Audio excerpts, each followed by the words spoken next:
नमस्कार सभी को। मैं श्वेता शर्मा प्राथमिक विद्यालय गढ़ी चौखंडी में सहायक अध्यापिका के पद पर कार्यरत हूँ।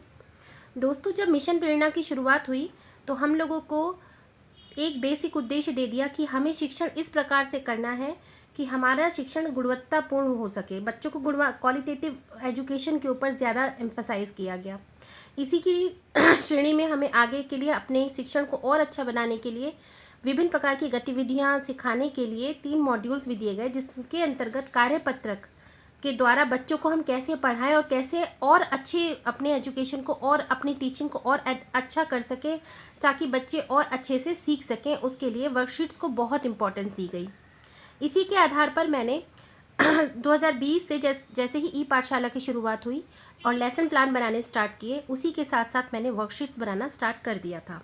ये वर्कशीट ऑनलाइन टीचिंग में तो फ़ायदेमंद है ही, ऑफलाइन टीचिंग में भी जब हम बच्चों को कोई चैप्टर पूरा पढ़ा लें तो उनके रिवीजन में भी बहुत इंपॉर्टेंट रोल प्ले करती हैं। तो जो मैंने अपनी खुद की वर्कशीट्स बनाई है उसके लिए एक रजिस्टर तैयार किया है। मैं आप सभी के साथ में वो रजिस्टर शेयर करना चाहती हूँ। तो ये मेरा रजिस्टर है। इसमें सबसे पहले मैंने क्लास 1, 2, 3 के लिए हिंदी वर्कशीट, जिसमें हम बच्चों को बेसिकली जो मात्राएं सिखाते हैं उसको रिवाइज करने के लिए कुछ वर्कशीट्स तैयार की हैं। जैसे कि ये आ की मात्रा है, जिसमें हम पहले बच्चे को मात्रा के बारे में बताएंगे। फिर कुछ शब्द दिए हैं बीच में, उसमें आ की मात्रा लगा के चित्र के आधार पर शब्द पूर्ण करना है। ऐसे ही कुछ शब्द देकर के मात्रा लगा के पूर्ण रूप से शब्द बनाने हैं। चित्र देख करके यहाँ पे हर व्यंजन के बाद में शब्द लगाना किस तरह से सीखना है, मात्रा लगा को जोड़कर किस तरह से शब्द बनाया जाए, इसी के आधार पर कुछ वर्कशीट्स तैयार करी हैं। इसके बाद में ये ई की मात्रा, उससे रिलेटेड वर्कशीट्स हैं। इस तरीके से मैंने मात्राओं के रिवीजन के लिए कुछ वर्कशीट्स तैयार की हैं। इसके बाद में मैंने मात्राओं की वर्कशीट्स के बाद में मैंने grammar worksheet for class 3, 4 and 5 prepare की है, जिससे बच्चों को बेसिकली जो हम ग्रामर पढ़ा रहे हैं, हमारी बुक्स के पीछे जो चैप्टर होते हैं उसमें एक्सरसाइज में ग्रामर का पोर्शन दिया होता है, तो बच्चों की ड्रिल प्रैक्टिस कैसे हो सके उसके लिए मैंने कुछ वर्कशीट तैयार की हैं। वर्कशीट के साथ ही कुछ चार्ट भी मैंने साथ में लगा दिए हैं, जैसे कि कुछ तो क्लास में हमारे लगे ही होते हैं, हम लोग प्रिपेयर करते हैं लेसन प्लान के साथ में, और कुछ वर्कशीट के थ्रू भी हम बच्चों को शो कर सकते हैं। जैसे नाउन का है तो मैंने पर्सन, प्लेस, एनिमल को कैटेगराइज करके इस तरीके से बच्चों को एग्जाम्पल के साथ क्लियर करने के लिए एक शीट तैयार कर ली है, ताकि मुझे पढ़ाते वक्त भी वो ईजी रहे। अब इसके बाद में नाउन से रिलेटेड मैंने वर्कशीट्स तैयार की हैं। ये वर्कशीट बहुत ही इंटरेस्टिंग है, तो बच्चों को करने में मज़ा भी आएगा, क्योंकि इसमें सर्कल द नाउन बहुत सारे वर्ड्स दे दिए, circle the noun in the sentence.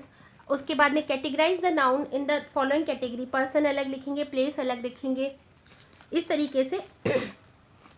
इसके बाद में प्रोनाउन की एक वर्कशीट तैयार की है। ये भी बहुत इंटरेस्टिंग सी वर्कशीट है। इसमें मैंने बच्चों को पहले प्रोनाउन क्लियर करना है, देन प्रोनाउन चार्ट बनाया है। इसमें मैंने बताया हुआ है, अगर बॉय है तो बॉय के लिए हम ही यूज़ करेंगे, गर्ल है गर्ल के लिए शी यूज़ करेंगे, ऐसे ही ग्रुप है तो उसके लिए दे यूज़ करेंगे, और एनिमल और नॉन लिविंग थिंग्स के लिए इट यूज़ करेंगे। इसी के साथ एक एक्टिविटीज़ भी है जो साथ में मैंने लगा दी है, जिससे मुझे याद रहेगा कि मुझे एक्टिविटी इसके बाद बच्चों को करानी है। देन फर्दर प्रोनाउन की कुछ वर्कशीट्स हैं जो मैं आपके साथ शेयर कर रही हूँ। इसमें पूरा दे दिया गया है कि जैसे कि अगर पिक्चर में गर्ल है तो बच्चे को राउंड करना है, बॉल है तो राउंड करना है, ही शी इट क्या आएगा। उसके बाद में use of is, am, are, इसके लिए मैंने कुछ बनाई हुई हैं वर्कशीट्स। इसी तरह से प्रिपोजिशन वर्ड, हाँ, बच्चे समझ सके कहाँ पे ऑन है, कहाँ पे इन है, कहाँ पे अंडर है, कहाँ पे बिसाइड है, और उससे रिलेटेड वर्कशीट है। इसके अलावा जैसे मल्टीप्लिकेशन हम करवाते हैं बच्चों को, तो मल्टीप्लिकेशन रिलेटेड वर्कशीट, अगर हम टेबल करा रहे हैं, एडिशन करा रहे हैं, तो उससे रिलेटेड एक इंटरेस्टिंग सी वर्कशीट है कि बच्चा जैसे 4 + 3 कितना है, 7 है, तो बच्चा देखेगा 7 है, 7 के सामने ब्लू कलर है तो बच्चा ब्लू कलर वहाँ पे करेगा फिल। इस तरह से बहुत सारी मेंटल मैथ रिलेटेड एक्टिविटीज़ मैंने बच्चों को दी हैं ताकि बच्चे इंटरेस्ट करें। शेप से रिलेटेड है, मिसिंग। इसके बाद में अभी हमारा फेज़ 5 ई पाठशाला चला था, तो उसमें जो भी टॉपिक ई कंटेंट में शेयर किया जाता था उससे रिलेटेड वर्कशीट्स मैंने बनाई है, डेट वाइज उनको मैंने साथ में लगाया है। ये वर्कशीट मेरे आगे भी काम आएंगी जब मैं क्लासेस लूँगी। तो और कुछ वर्कशीट्स ऐसी हैं जो मैंने पावर पॉइंट वगैरह पे तैयार करके या गूगल से लेकर के उसको लास्ट में अटैच किया है, और ये भी मेरी टीचिंग में बहुत हेल्प करेंगी, यकीन मानिए।